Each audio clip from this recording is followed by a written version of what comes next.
Hai, minasan, konnichiwa.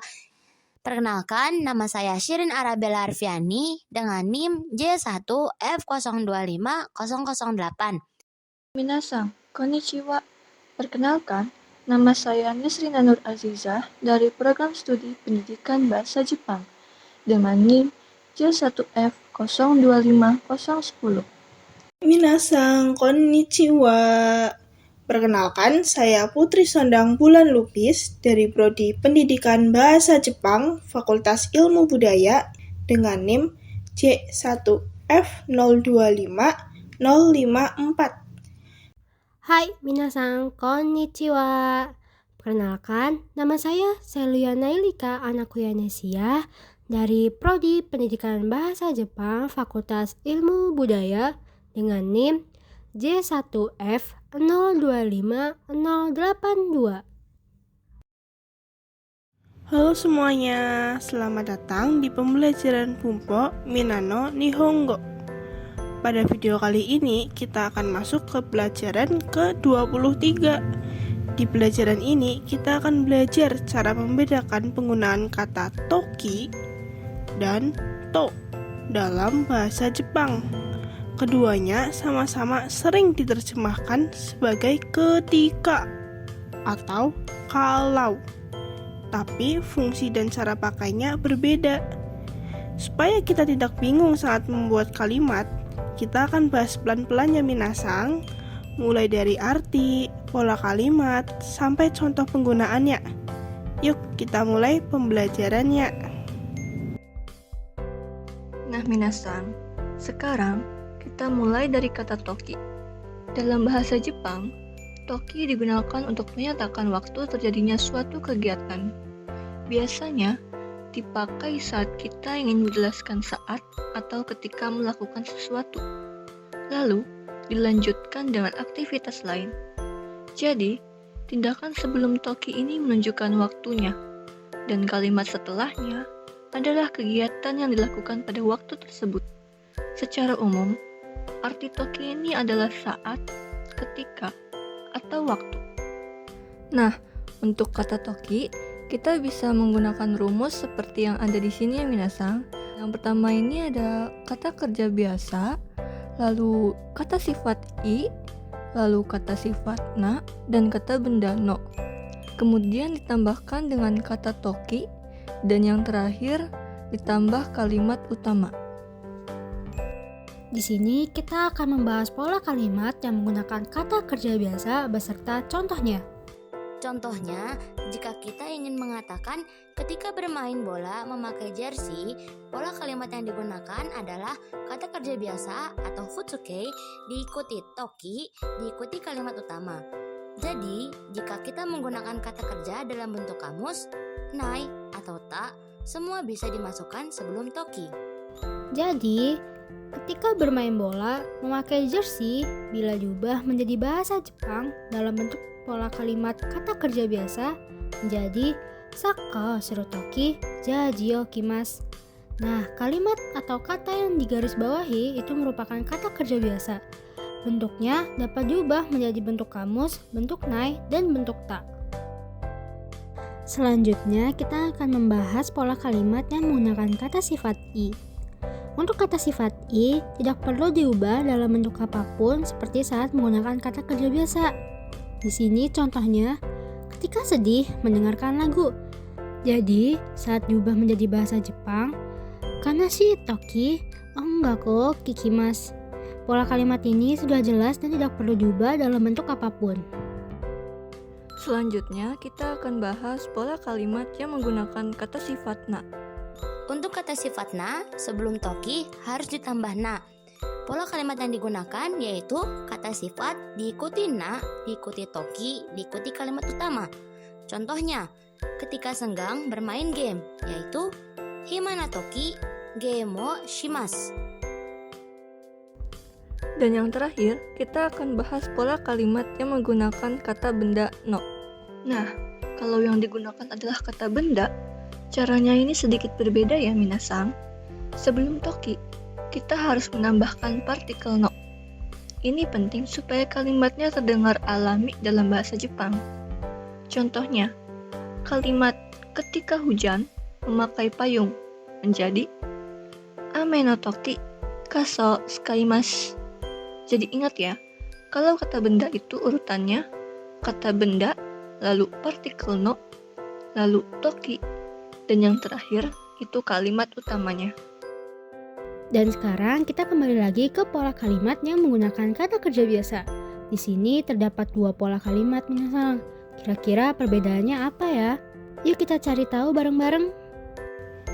Kalimat pertama dibaca Kekio sukuru toki hahani denwa shimasu. Kalimat ini berarti ketika saya akan membuat kue, saya akan menelepon ibu. Kata kerja sukuru masih dalam bentuk kamus, jadi menunjukkan kegiatan yang belum selesai atau belum terjadi. Sekarang kita coba lihat kalimat kedua. Dibaca Kekio sukutatoki hahani denwa shimashita. Artinya, ketika saya sudah selesai membuat kue, saya menelepon ibu. Di sini kata kerjanya menggunakan bentuk ta yang menunjukkan bahwa kegiatan membuat kue sudah selesai.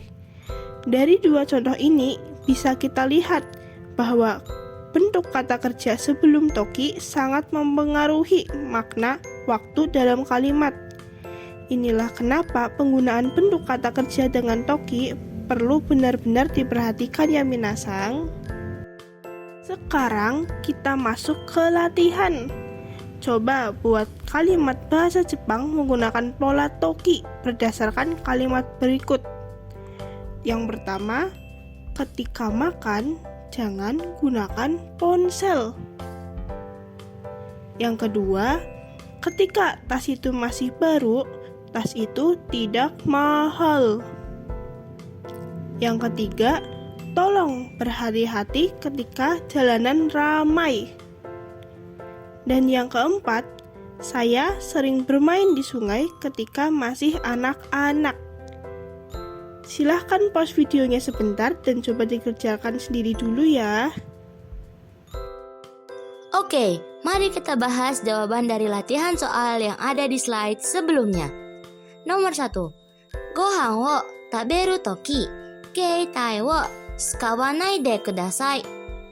Nomor 2. Atarashi toki, kono kaban wa takaku nakatta desu. Nomor 3. Nigiaka na toki, kiotsukete kudasai. Nomor 4. Kodomo no toki, yoku kawa de asobimashita. Oke, sekarang kita lanjut ke kata to.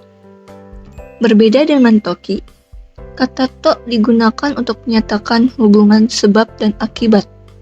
Artinya, kalau sesuatu terjadi, maka akibatnya pasti terjadi juga. Dalam bahasa Indonesia, to ini bisa diartikan sebagai kalau atau jika. Biasanya, sebelum to ini kita memakai kata kerja bentuk kamus atau nai. Yang pertama, kita mulai dulu dari membahas atau mempelajari pola kalimat yang menggunakan kata kerja kamus. Di sini ada contohnya minasang, yaitu jika menekan tombol ini, maka lampu akan mati. Nah, di sini bila diubah menjadi bahasa Jepang, maka akan menjadi kono botang o osuto denki ga kiemasu. Di sini, kata kerja yang diubah menjadi bentuk kamus adalah osu. Osu berasal dari kata formal yaitu oshimasu yang berarti menekan. Jadi, pola kalimat to ini menjelaskan bahwa jika menekan tombol ini sudah pasti dan pasti terjadi kalau lampunya juga akan mati. Selanjutnya kita masuk ke penggunaan kata to. Perhatikan contoh kalimat berikut. Kalau belok ke kiri ada kantor pos. Dalam bahasa Jepang kalimatnya menjadi hidarie magaru to yubin kyoku ga arimasu. Di sini kata to digunakan untuk menunjukkan hubungan sebab dan akibat. Artinya, jika melakukan hal yang ada di depan to, maka hasil setelah to akan terjadi secara otomatis. Pola kalimatnya adalah kata kerja bentuk kamus ditambah dengan to, lalu diikuti kalimat utama. Kata to sering digunakan untuk menjelaskan petunjuk arah, kebiasaan, atau kejadian yang selalu terjadi jika syaratnya terpenuhi. Dan yang terakhir, kita akan membahas pola kalimat yang menggunakan kata kerja nai. Nah, perlu diingat-ingat, nai berarti negatif. Artinya, bila tidak melakukan hal tersebut, kata setelah to tidak akan terjadi. Di sini ada contoh kalimatnya minasang, yaitu kalau tidak menarik ini, buah itu tidak akan jatuh.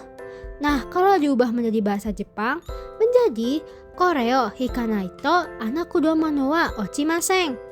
Jadi, kata hikanai merupakan kata yang berasal dari bentuk negatif hiku yang artinya menarik. Sedangkan ochimaseng merupakan kata yang berasal dari bentuk negatif ochimas yang artinya jatuh. Oke minasang, sekarang saatnya kita latihan supaya makin paham. Coba kalian perhatikan dan ubah kalimat berikut ke dalam bahasa Jepang dengan menggunakan kata to. 1. Jika Anda membuka pintu itu, Anda akan melihat dapur. 2. Jika Anda tidak menggunakan kata sandi, Anda tidak bisa masuk. 3. Jika Anda belok kiri di perempatan berikutnya, Anda akan melihat bank. Oke minasang, kerjakan pelan-pelan ya. Fokus ke sebab sebelum to dan akibat setelah to.